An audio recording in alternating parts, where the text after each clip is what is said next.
दोस्तों स्वागत है आप सभी का IT स्टडी टीम पर। दोस्तों इस वीडियो में हम देखने वाले हैं BA BSc BCom first year आपका जो फाउंडेशन कोर्स सेकंड है, paper second yoga and meditation, उसके हम वस्तुनिष्ठ क्वेश्चंस देखने वाले हैं। उसका पूरा आपका ऑब्जेक्टिव क्वेश्चंस ही आएंगे, 50 क्वेश्चंस आएंगे आपके। 1 घंटे में आपका पेपर होगा। एक साथ में वैसे 2 पेपर होंगे आपके। फाउंडेशन कोर्स सेकंड वाला पेपर सेकंड आपका रहेगा पर्यावरण और ध्यान एंड योग, जो कि आपका 1-1 घंटे का रहेगा। 2 घंटे मिलेंगे आपको, एक ही दिन दोनों पेपर होंगे। तो चलिए स्टार्ट करते हैं। अगर आपको इससे और भी संबंधित और भी जानकारी चाहिए तो आप मैंने टाइम टेबल पर वीडियो बनाई है, तो वो आप जाकर जरूर चेक करें। संशोधित टाइम टेबल पर भी मैंने आपके लिए एक वीडियो बनाई है, तो वो भी आप जाकर चेक जरूर करें। और दोस्तों इससे पहले हम इस वीडियो का पार्ट फर्स्ट कर चुके हैं, तो आप वो वीडियो जरूर देखें। उसमें हमने 1 से 48 क्वेश्चंस किए थे, ऑब्जेक्टिव क्वेश्चंस। इसमें देखेंगे हम 49 से। तो चलिए स्टार्ट करते हैं। पहला है आपका, निम्नलिखित में से कौन सी विधि प्राणायाम की नहीं है? तो धोती विधि हो जाएगी। इसके बाद है आपका, संयुक्त राष्ट्र महासभा में अंतर्राष्ट्रीय योग दिवस का समर्थन करने वाले मुस्लिम देश की संख्या 46 देश हैं मुस्लिम, जिन्होंने अंतर्राष्ट्रीय योग दिवस को समर्थन किया था। और पहली बार अंतर्राष्ट्रीय योग दिवस किन किन देशों ने सेलिब्रेट किया था? तो वो 192 देश, कितने देशों ने सेलिब्रेट किया था? तो 192 देश हैं। और मैंने आपको जो पहली वीडियो में ये सब बताया, आप जाकर जरूर चेक करें उसे। इसके बाद है, उच्च रक्तचाप को सामान्य करने के लिए कौन सा प्राणायाम उपयोगी है? अनुलोम विलोम। मधुमेह दूर भगाने के लिए कौन सा आसन सर्वोपयोगी है? तो मंडूकासन हो जाएगा। इसके बाद आता है आपका, कौन प्राणायाम नहीं है? कौन सा प्राणायाम नहीं होता? अहिंसा नहीं होता। इसके बाद है, अंतर्राष्ट्रीय योग दिवस प्रतिवर्ष 21 जून को मनाया जाता है, आप सभी लोग जानते ही हो। इसके बाद आता है, योग और अध्यात्म पर आधारित शिक्षा प्रणाली के जनक भारतीय योगी थे। तो कौन थे? महर्षि वशिष्ठ थे। स्वामी विवेकानंद का वास्तविक नाम नरेंद्र है, आप सभी लोगों ने पढ़ा ही होगा। इसके बाद आता है, स्वामी विवेकानंद किसके शिष्य थे? तो स्वामी रामकृष्ण परमहंस के थे। इसके बाद आता है, स्वामी विवेकानंद के जीवन दर्शन पर सर्वाधिक प्रभाव, तो इसमें वेदांत का प्रभाव पड़ता है उनके जीवन में। स्वामी विवेकानंद शिक्षा द्वारा मनुष्य को बनाना चाहते थे आत्मविश्वासी, आत्मनिर्भर और सशक्त।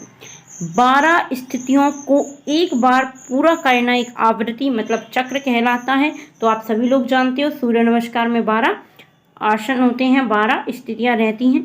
मोटापा कम करने के लिए किए जाने वाले आसन हैं। तो अगला है आपका, मोटापा कम करने के लिए किए जाने वाले आसन, त्रिकोणासन, स्थिर कोणासन, चक्की आसन, उपयुक्त सभी, तो उपयुक्त सभी हो जाएगा। इसके बाद आता है आपका, मधुमेह के लिए किए जाने वाले आसन, तो उपयुक्त सभी हो जाएंगे। मंडूकासन, योग मुद्रासन, शशकासन, उपयुक्त सभी। पूरक का अर्थ है, तो पूरक का अर्थ होता है सांस को भीतर लेना। इसके बाद आता है, रेचक का क्या अर्थ होता है? रेचक का अर्थ होता है सांस को भीतर लेना होता है, सांस को रोकना होता है, सांस को बाहर निकालना, यह उपयुक्त में से कोई नहीं। तो सांस को बाहर निकालना रेचक कहलाता है। कुंभक का अर्थ होता है सांस को रोके रखना, हम सांस लेते हैं उसे थोड़ा रोकते हैं, उसके बाद छोड़ते हैं। तो आपको सांस का रोका रहना, रोकना कुंभक कहलाता है। इसके बाद आता है आपका, व्यक्ति कम से कम 1 मीटर दूरी पर बैठकर जलती हुई लौ को अनवरत देखता है। त्राटक हो जाएगा इसमें आपका, त्राटक। ये लीटर नहीं है, ये मीटर है, 1 मीटर दूरी पर बैठकर। इसके बाद आता है आपका, मनुवृत्ति के विरोध का नाम ही योग है, ये परिभाषा तो महर्षि पतंजलि ने दी थी। इसके बाद आता है आपका अगला क्वेश्चन, प्रसिद्ध योगी पतंजलि ने योग की कितनी अवस्थाएं बताई हैं? तो इन्होंने 8 अवस्थाएं बताई हैं। योग का जन्मदाता देश है, तो भारत है। भारत में योग का इतिहास कितना पुराना है? ये क्वेश्चन हम ऑलरेडी कर चुके हैं, लगभग 300 ईसा पूर्व।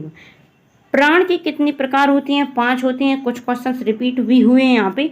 सांस पर नियंत्रण रखने की प्रक्रिया को प्राणायाम कहते हैं। शरीर में ठीक ढंग से रक्त प्रवाह कौन सी प्रणाली से होता है? तो प्राणायाम से होता है। योग आत्मा कहलाता है, प्राणायाम कहलाता है। प्राणायाम के भाग या चरण होती हैं। पूरक कुंभक का अगला क्वेश्चन है, प्राणायाम के भाग या चरण है, तो इसमें आपका हो जाएगा आवाला, पूरक, कुंभक, रेचक। इसके बाद आता है आपका सांस को अंदर खींचने के कुछ समय पश्चात सांस को अंदर ही रोकने की प्रक्रिया को कहते हैं कुंभक कहते हैं।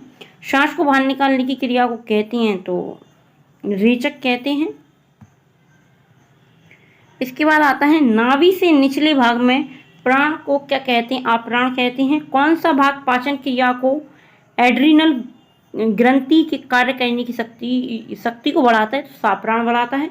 गले से दिल तक क्या कहलाता है? प्राण कहलाता है।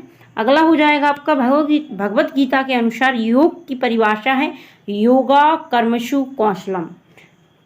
इसके बाद आपका अगला क्वेश्चन है किस प्राणायाम से मोटापा कम होता है? तो भस्त्रिका आसन, ये हमने पढ़ चुके हैं भस्त्रिका प्राणायाम।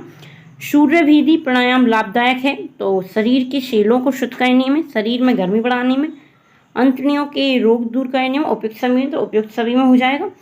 छोटी और बड़ी अंतड़ियों में कौन सा प्राण होता है? अप्राण होता है। शरीर के सभी भागों में पाया जाने वाला प्राण ध्यान कहलाता है। इसके बाद आता है आँख, कान, नाक, मस्तिष्क आदि अंगों के कार्य किस प्रकार के कारण होते हैं? किस प्रकार के कारण होते हैं? तो उदाहरण हो जाएगा इसमें आपका।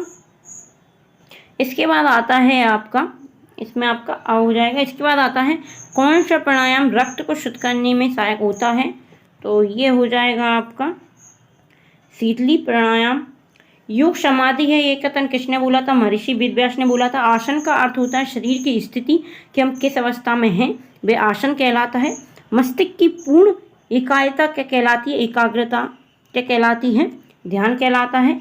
योग आध्यात्मिक कामधेनु है, योग की है परिभाषा डॉक्टर संपूर्णानंद ने दी थी। योग से कब्ज दूर होता है, इसका संबंध किस प्रणाली से है? तो पाचन प्रणाली से है। इसके बाद आता है किस आसन से बुढ़ापा दूर हो जाता है?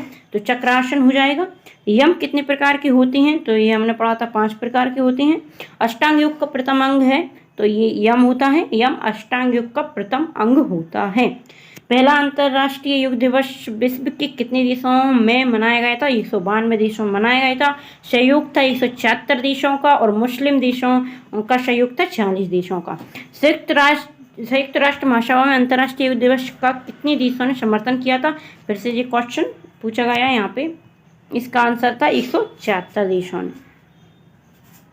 तो दोस्तों यहाँ पे होते हैं हमने यहाँ पे 97 क्वेश्चंस देखे थे। इससे अगली वाली वीडियो में हम इसके और भी क्वेश्चंस देखेंगे। इसका पार्ट 3 आएगा, उसमें हम इस सब्जेक्ट को कंप्लीट कर लेंगे। Foundation course second yoga and meditation. तो इसके ऑब्जेक्टिव क्वेश्चंस आएंगे, 50 नंबर का पेपर आएगा और मैं आपको 150 से 200 ऑब्जेक्टिव क्वेश्चंस बताऊंगी। उनमें से आपको 101% 50 क्वेश्चंस मिल जाएंगे।